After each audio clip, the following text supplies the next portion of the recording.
अस्सलाम वालेकुम। इस वीडियो के 2 पार्ट्स हैं। एक पार्ट में तो हम आपसे ये बात करेंगे कि अगर बच्चे की माँ के पेट में डेथ हो जाती है तो डॉक्टर को और पेशेंट को क्या करना चाहिए,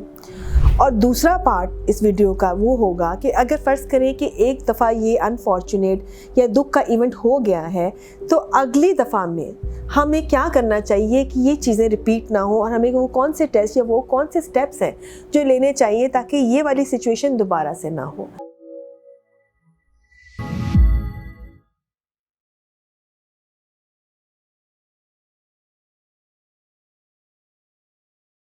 पहले हम इस सिचुएशन पे बात करते हैं कि अगर फ़र्ज़ करें ये हो गया तो फिर हमें क्या करना चाहिए। ये जो सिचुएशन ये है कि अगर इंट्रा यूट्राइन डिमाइस हो गई है, यानी अगर डेथ डायग्नोस हो गई है बच्चे की, आप अल्ट्रासाउंड के लिए गए हैं, आपको इसके बारे में इल्म नहीं था और एक रूटीन चेकअप के लिए आप जा रहे हैं, या आपको ब्लीडिंग हुई है, स्पॉटिंग हुई है या पेन हुई है और आप डॉक्टर को चेकअप के लिए जाते हैं और अल्ट्रासाउंड करने पे ये डायग्नोस होता है कि अच्छा बच्चे की हार्ट बीट ख़त्म हो चुकी है, तो ये बहुत दुख और अफसोस की बात होती है। ना सिर्फ मरीज़ के लिए मेंटल स्ट्रेस होता है, ये डॉक्टर के लिए भी उतना ही स्ट्रेसफुल होता है। कुछ कंडीशन तो ऐसी होती हैं जिसमें हमें ये रिस्क पता होते हैं और हमने पेशेंट से डिस्कस भी किए होते हैं, लेकिन बहुत सारी अनफॉर्चुनेट कंडीशन ऐसी होती हैं, पहली प्रेगनेंसी होती है और ये अनफॉर्चुनेट इवेंट हो जाता है कि ऐसा हो गया कि अच्छा बच्चे की डेथ हो गई, तो ये बहुत स्ट्रेसफुल कंडीशन होती है क्योंकि उस वक्त सारी इन्वेस्टिगेशन हमने नहीं करवाई होती, कोई भी नहीं करवाता।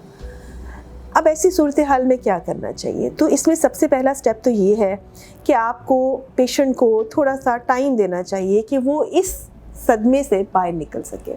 यानी अगर ये सब कुछ हो गया है और बच्चा जिस मर्जी स्टेज पे है, ऑब्वियसली एक लॉस है,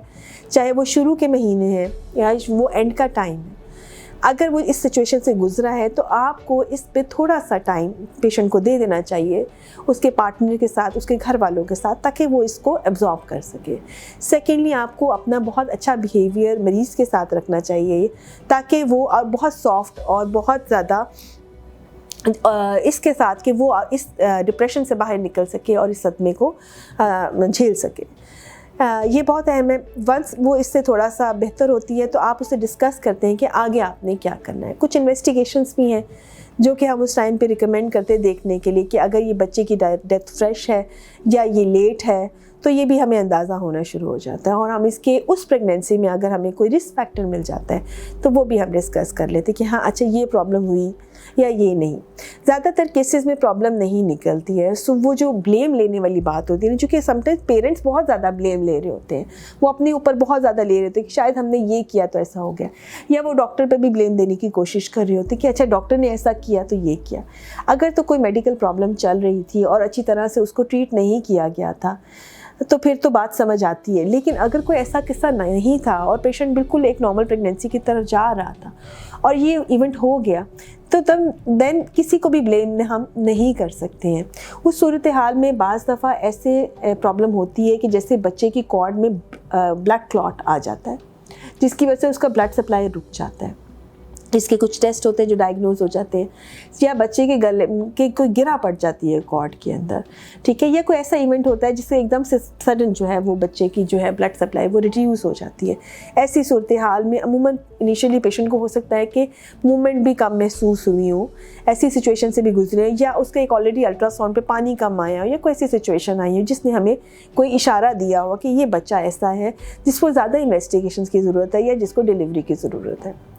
लेकिन अगर ऐसा कुछ भी आपको नहीं मिला और ऐसा इवेंट हो गया है तो उस वक्त फिर हमें ये देखना होता है कि अब हमने आगे कैसे मैनेज करना है। अमूमन जब तक डिलीवरी नहीं होती है पेशेंट उस सदमे से बाहर नहीं निकलता है। जैसे ही डिलीवरी होती है उसके बाद उसका रिकवरी का फेज़ स्टार्ट होता है। तो जैसे ये हो गया है तो इन्वेस्टिगेशंस के बाद हम प्लान करते हैं कि बेबी को डिलीवर कैसे कराना है।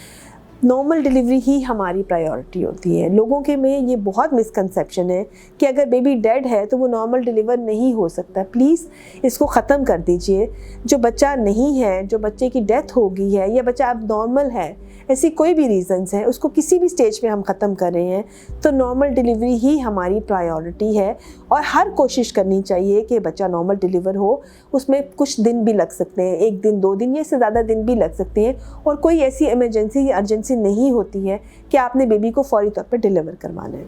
हाँ, अगर मरीज़ के बहुत ज़्यादा सिजेरियन हुए हुए हैं या फिर उसके आवल का मसला है, आवल नीचे है, या कुछ ऐसी वजूहात है कि उसको हर सूरत में ही सिजेरियन होना है, तो फिर बच्चा नॉर्मल है, डेड है या अलाइव है, ऐसी सूरत हाल में फिर वो सिजेरियन में एंड अप करता है।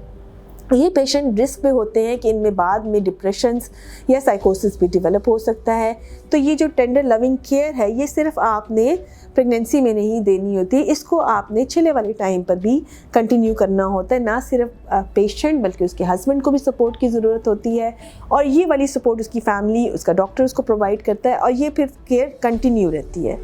इसके बाद मामला वहाँ स्टार्ट होता है कि अच्छा अभी इवेंट हो गया था, तो उसकी कुछ इन्वेस्टिगेशंस करवाई जाती हैं। अमूमन जैसे ही प्रेगनेंसी ख़त्म होती है और वो छिले वाला टाइम गुजर जाता है, ये इन्वेस्टिगेशन उस टाइम पे करवाई जाती हैं। कुछ केसेस में हमें पता लग जाता है कि प्रॉब्लम क्या है, लेकिन ज़्यादातर केसेस में ये कंडीशंस अनडायग्नोज रहती हैं। उसमें जो अगली प्रॉब्लम आती है वो आती है कि अच्छा अब जब दोबारा प्रेगनेंसी हुई है तो इससे हम कैसे बच सकते हैं। इसके लिए आपको मेरी नेक्स्ट वीडियो को देखना पड़ेगा।